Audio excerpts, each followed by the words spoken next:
I've been using Larix Broadcaster to live stream from my mobile for months. I've got a pretty good grasp on how it works and when it doesn't. In particular, there's an error message I hate seeing, and it's this one: could not connect to server. If you're new to my channel, I have a series of videos showing the gear and software I use to live stream. The main apps I use are Larix on my phone and OBS Studio on my home computer.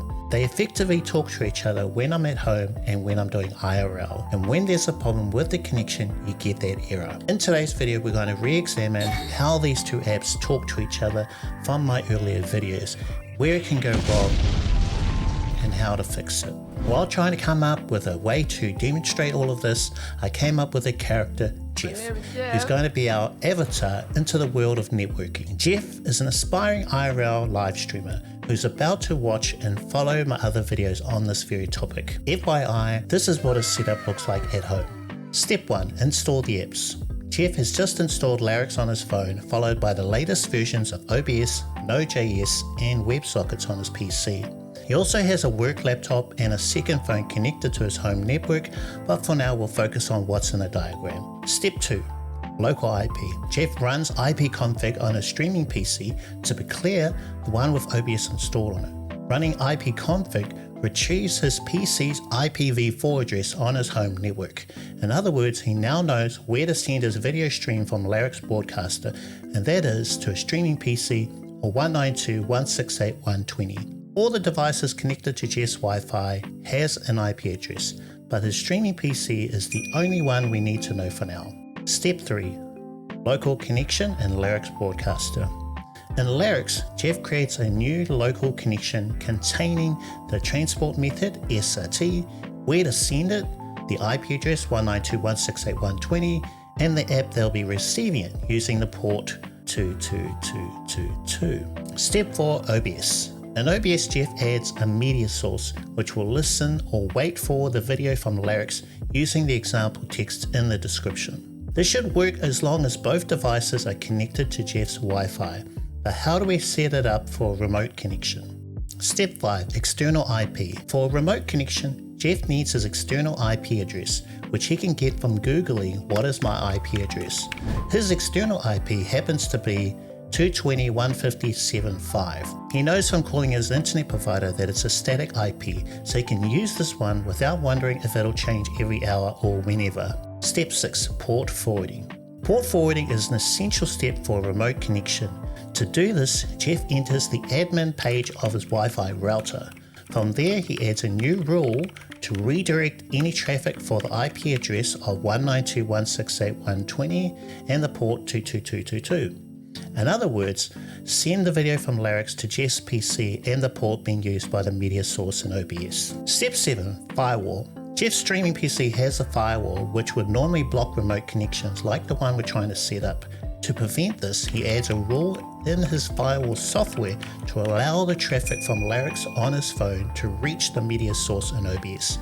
He does this with a quick Google search for port exceptions for his firewall software and follows all the steps to add a new inbound rule to allow the new connection. Basically, he's telling his firewall software that the video stream from Larix when it's outside his home Wi-Fi is safe. Step 8. Remote connection in Larix Broadcaster. In Larix, Jeff creates a new remote connection containing the transport method, where to send it, and the port set up earlier. Step 9. Going live. Jeff leaves the house and within minutes is using his mobile data. He opens Larix, selects the remote connection, and presses the big grey button to start streaming to OBS. Larix sends the video to his home network using the external IP from Step 5 with the port forwarding steps from Step 6.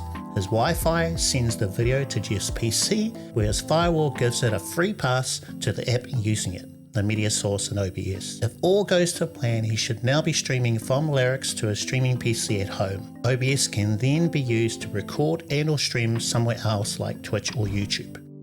Troubleshooting. Throughout this example, we've identified several places the connection between Larix and OBS can break. Let's go through some of those again.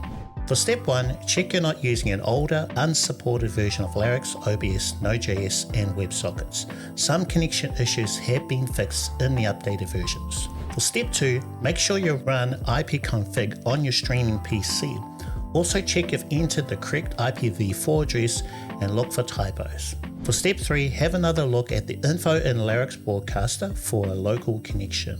For step 4, likewise do the same for the media source input field in OBS. For step 5, find out from your internet provider if you have a static or dynamic address. If it's dynamic, use a service like no IP, otherwise use your static IP. Also, see if they allow inbound connections for port forwarding, as some providers block them. If they do, try looking into a cloud-based version of OBS or an SRT relay service. For step 6, check the port forwarding info in your router. Is the video streaming traffic being sent to your streaming PC and the correct port? For step 7, have you added a new rule for your streaming PC's firewall to allow the inbound connection from Larix on your phone?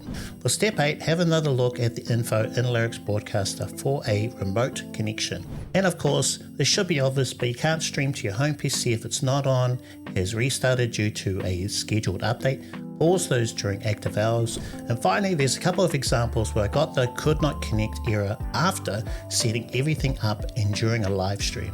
It happened one time while doing a live unboxing for the Rode Wireless Me, where I plugged the receiver into the lightning port of my iPhone. I got a notification this was enough to end the stream and I couldn't reconnect again after that. A few days later, I accidentally did a half swipe up from the bottom edge of my iPhone. Something about the half swipe killed the connection. And most recently, while using Larix on an Android phone, the phone ran out of battery and without warning it turned off. I recharged the phone but couldn't reconnect. All 3 times I couldn't get things going again and the live stream was effectively over. On further investigation, I checked the media source and found it to be blank, and it was unusable until I either restarted OBS and or my computer. While checking the logs in OBS, this type of issue appears to be a problem with OBS, the media source, SRT sockets and or FFmpeg, all of which you need for IRL live streaming to OBS. The good news is some of these appear to be fixed in the latest version of OBS. In particular, they've addressed a couple of the bugs related to the media source and SRT streams. Another reason why you may not be able to connect could be due to your video bitrate. So go into Larix Broadcaster and the video settings, lower the bitrate from what it was before. For example, the other day I was streaming at 6,000 kilobits. I've been fine with that bitrate previously. Lowered the bitrate because I couldn't think of any other reason why I would be getting that message. Figured let's try this. Went from 6,000 down to 4,000, so that could be why you're seeing that message. If you found this helpful and you'd like to see more videos like this one, consider watching this playlist over here, clicking the like button and subscribing to the channel. It'll really help me out. See you next time.